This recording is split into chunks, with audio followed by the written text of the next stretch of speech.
اعوذ باللہ من الشیطان الرجیم بسم اللہ الرحمن الرحیم اللہم صلی علی محمد وعلی محمد۔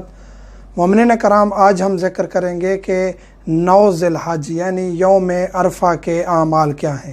اس سے پہلے 8 ذی الحج بھی اہم ترین دن ہے، یوم ترویہ کہا جاتا ہے اسے، اور یہی دن ہے جب امام حسین علیہ السلام نے احرام توڑ دیا تھا اور خانہ کعبہ کی حرمت کو اور مکہ کی حرمت کو باقی رکھتے ہوئے سفر اختیار کیا تھا، حج کو چھوڑ دیا تھا۔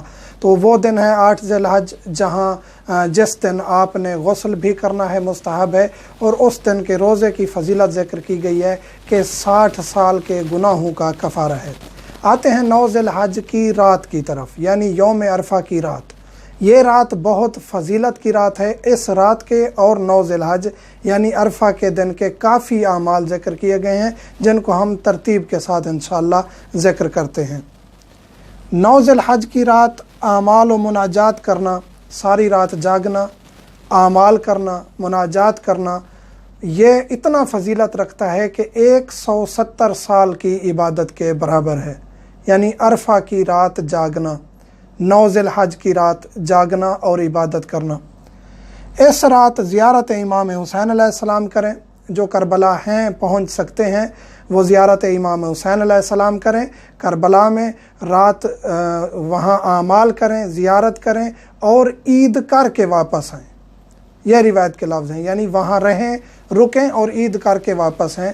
9 ذی الحج کی رات کی خصوصی ایک اسپیشل یعنی ایک عمل ہے کہ امام حسین علیہ السلام کی زیارت کرنی ہے۔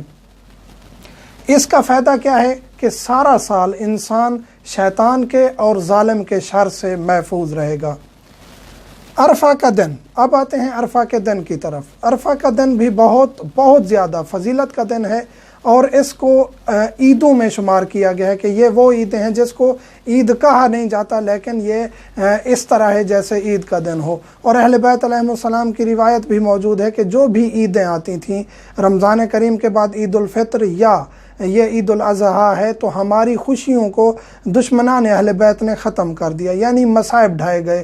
مولا امیر کائنات کو شہید کیا گیا، رمضان کے بعد عید الفطر کی خوشیاں کم کر دی گئیں۔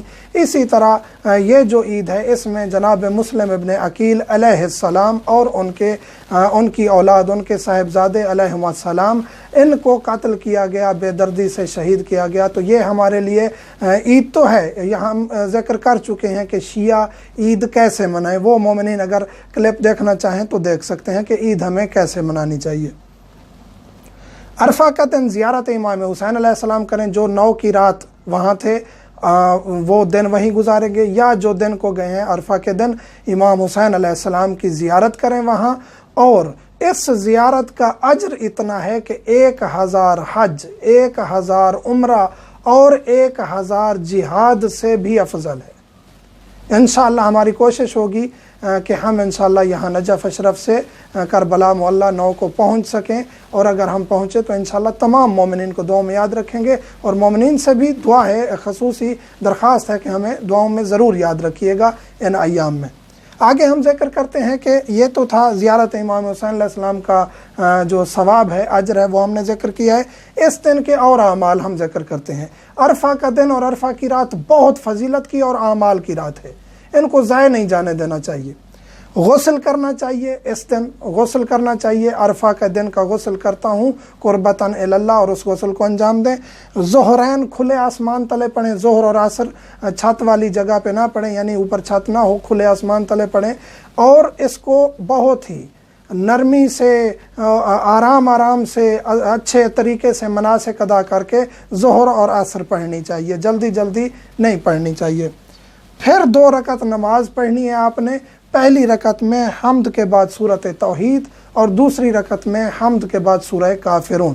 قنوت بھی پڑھنا ہے، اور باقی صبح کی نماز کی طرح ہے۔ نیت یہ ہے کہ 2 رکعت نماز پڑھتا ہوں، نماز عرفہ قربتاً اللہ۔ یہ ظہر اور عصر کے بعد ہے، کھلے آسمان کے تلے آپ نے یہ انجام دینے ہیں۔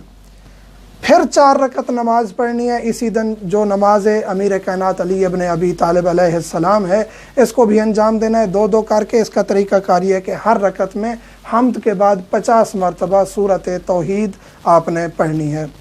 اس کی بھی نیت یہ ہے کہ 2 رکعت نماز پڑھتا ہوں نماز امیر المومنین علیہ السلام قربتاً اللہ، اسی طرح پھر 2 رکعت اور پڑھنی ہے، 4 رکعت مکمل ہو جائے گی۔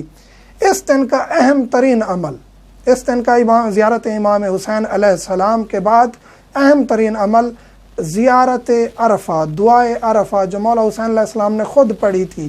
یہ وہ دعا ہے جو طولانی ہے، اور اتنا تک اس کی فضیلت ہے کہ اگر آپ اس دن روزہ رکھ رہے ہیں اور آپ کی دعا پڑھنے میں آپ کو مشکل ہوگی تو آپ روزہ ترک کر دیں، اس دعا کو پڑھیں۔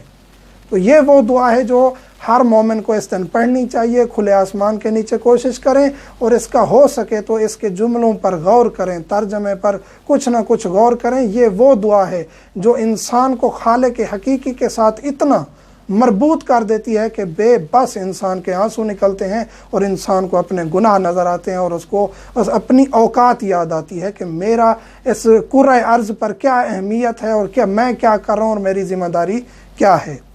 دعائے عرفہ پڑھنی ہے اس دن، اور دعائے ام داؤد مفاتیح الجنان میں موجود ہے۔ مزید کچھ دعائیں ہیں، آپ اگر مفاتیح الجنان میں رجوع کریں گے تو آپ کو آسانی سے مل جائیں گی، لیکن اگر آپ زیادہ اعمال نہیں کر سکتے تو 9 کی رات اگر آپ کربلا نہیں پہنچ سکتے، زیارت امام حسین علیہ السلام پڑھیں، مولا پر سلام بھیجیں، زیارت عاشورہ پڑھ سکتے ہیں وہ پڑھیں، 2 رکعت نماز ہدیہ کریں مولا حسین علیہ السلام کو۔ 8 ذی الحج کا بھی یہی ہے، اور اس کے بعد آپ نے 9 کا دن بھی اگر آپ زیادہ کچھ نہیں کر سکتے، غسل کرنا آسان ہے، غسل کریں، 2 رکعت نماز پڑھیں اور دعائے عرفہ پڑھیں اور زیارت امام حسین علیہ السلام پڑھیں۔ یہ شارٹلی وہ اعمال ہیں جو انسان آسانی سے کر سکتا ہے۔ مزید اگر دقت میں اور تفصیلی اعمال کرنا چاہتے ہیں تو یہ اعمال بھی بتا دیے ہیں، اور مفاتیح الجنان میں بھی آپ رجوع کر سکتے ہیں۔ دعا کی درخواست کر چکا ہوں، مزید ایک بار درخواست ہے کہ مجھے اور میری فیملی کو دعاؤں میں یاد رکھا کریں۔ ہم بھی ہر قدم پہ ہر مومن کو دعاؤں میں یاد رکھتے ہیں۔ والحمدللہ رب العالمین۔